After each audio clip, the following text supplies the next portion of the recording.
ఇప్పుడు శంకర భగవత్పాదుల కన్నా మహాపురుషులు ఎక్కడున్నారు? కాబట్టి శృతి స్మృతి పురాణానాం, శృతి అంటే వేదం, వేదాంతర్గతమైనటువంటి సిద్ధాంతమే అద్వైత సిద్ధాంతము. అద్వైతం అంటే అద్వితీయం అని, అద్వితీయం అంటే రెండవది లేదు. అందుకే శంకరాచార్యుల వారు చాలా జాగ్రత్త పడ్డారు. ఒక్కటే అన్నారనుకోండి శంకరులు, ఏకం అన్నారనుకోండి, ఇదొకటి ఇదొకటి ఇదొకటి అని మళ్ళీ ఒకటి అంటే మూడొకట్లు అని తీసుకొస్తారేమోనని రెండు కానిది అన్నారు. రెండు కానిది ఒకటి అని. అద్వైతం రెండు కానిది తప్ప ఏకం అని ఆయన అనలేదు. రెండు కానిది ఏకం ఒకటి. ఇప్పుడు ఆ అద్వైతం అన్న మాట యందు నిలబడడానికి ఈ ముందు రెండు పనికొస్తాయి. స్మృతి పురాణం ధార్మికమైన కర్మ ఎక్కడికి తీసుకెడుతుందంటే మొట్టమొదటి స్థితిలో పుణ్యమును సంపాదించుట అన్న అపోహ ఏర్పాటు చేస్తుంది. శంకర భగవత్పాదులు లోకానికి కర్మ, ధర్మము, దాని వలన చిత్తశుద్ధి, జ్ఞానము, మళ్లీ పుట్టవలసిన అవసరం లేనటువంటి మోక్షము కలగడానికి కావలసినటువంటి స్థితిని ప్రసాదించినటువంటి జగద్గురువులు. అటువంటి జగద్గురువులైనటువంటి శంకర భగవత్పాదులు ఎవరున్నారో వారికి నమామి భగవత్పాదం. శంకరాచార్యుల వారి విషయంలో ఒక మాట అంటుంటారు, శంకర భగవత్పాదులు అంటుంటారు. శంకర భగవత్పాదులు అంటే దాని అర్థం ఏమిటి అంటే, ఎవరి పాదాన్ని నువ్వు పట్టుకుంటే వారు నీ చేతిని ఈశ్వరుడి చేతిలో పెట్టగలరో వారికి భగవత్పాదులని పేరు. శంకరాచార్యుల వారి కాళ్ళు మనం పట్టుకున్నాం అనుకోండి, శంకరాచార్యుల వారు మన చెయ్యి పట్టుకుని తీసి ఈశ్వరుడి చేతిలో పెడతారు. నమామి నమస్కరించుతున్నాను. శంకర భగవత్పాదులను గురువుగా నమ్మి నమస్కరించినటువంటి వాడి చెయ్యి ఈశ్వరుడి చేతిలో పెట్టే పూచి శంకరాచార్యుల వారు స్వీకరిస్తారు ఒక గురువుగా. ఎంతమందికైనా జగత్తుకంతటికి. కాబట్టి వారు జగద్గురువులు.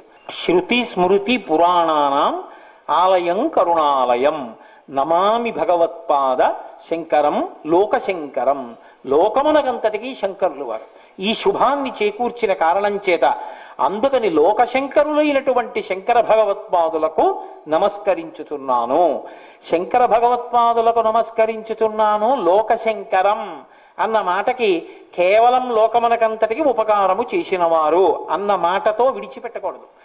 లోకమునకంతటికి ఉపకారము ఏ మార్గమునందు చేశారు, ఈ మూడిటిని వ్యవస్థీకృతం చేయడానికి బాగుంది. శంకరాచార్యుల వారు ఉన్నప్పుడు చెప్పారు. మరి శంకరాచార్యుల వారి అవతార పరిసమాప్తి తర్వాత మరి చెప్పడానికి శంకరాచార్యుల వారి శరీరం లేదుగా. మరి అప్పుడు ఎలా?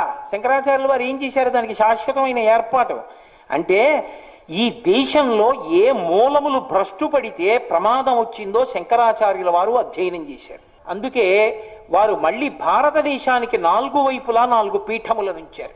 పీఠముల నుంచి తూర్పున జగన్నాథులో గోవర్ధన పీఠములు, పడమర ద్వారకలో కాళికా పీఠము, ఉత్తరమన బదరికాశ్రమంలో జ్యోతిపీఠము, దక్షిణమన శృంగగిరిలో శారదాపీఠం ఉంచి తాను స్వయంగా కాంచీ పీఠానికి ఆధ్యక్షం వహించి మహాపురుషుడై దానికి ఎప్పటికీ కూడా ఎడతెరిపి లేకుండా ఒక గురువు తర్వాత ఒక గురువు, ఒక గురువు తర్వాత ఒక గురువు అలా వచ్చేటట్టుగా గురు పరంపర ఆయన సంకల్ప బలం చేత పుట్టుకతో జ్ఞాన వైరాగ్య సంపన్నులైనటువంటి మహాపురుషుడు జననం ఉంది ఆ పీఠములను అధివసించేటట్టుగా సంకల్పం చేశారు.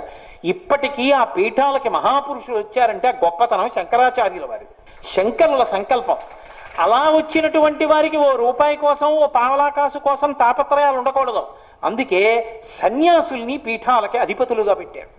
పెట్టి సంప్రదాయం పెట్టి ఒక్కొక్క చోట ఒక్కొక్క వేదానికి ఆమ్నాయం పెట్టారు. 4 వేదములు, వేద ప్రమాణము, వేద భాష్యములు అలా నిలబడాలి. లోకమునకు వేదాన్ని అందించడం, ధర్మాన్ని అందించడం, ఇవి తప్ప వేరే కార్యక్రమం వాటికి ఉండక్కర్లేదని చెప్పారు. ధర్మ ప్రబోధం ఒక్కటే. ధర్మ ప్రబోధం చేయడం, వేదాన్ని చదవడం, వేదాన్ని చదివించడం, వేదం అనుసృతంగా నిలబడేటట్టు చెయ్యడం, వేద ప్రమాణం నిలబడేటట్టు చెయ్యడం. శంకర భగవత్పాదులు ఒక్కరే, నేను మళ్ళీ అంటున్నాను ఒక్కరే పీఠస్థాపన చేసిన వారు. పీఠస్థాపన వేరెవ్వరూ చెయ్యలేదు. అంటే అసలు ఈ దేశంలో ఇప్పటికీ వైదికమైనటువంటి ధర్మము నిలబడింది అంటే దానికి కారణము శంకర భగవత్పాదులొక్కరే.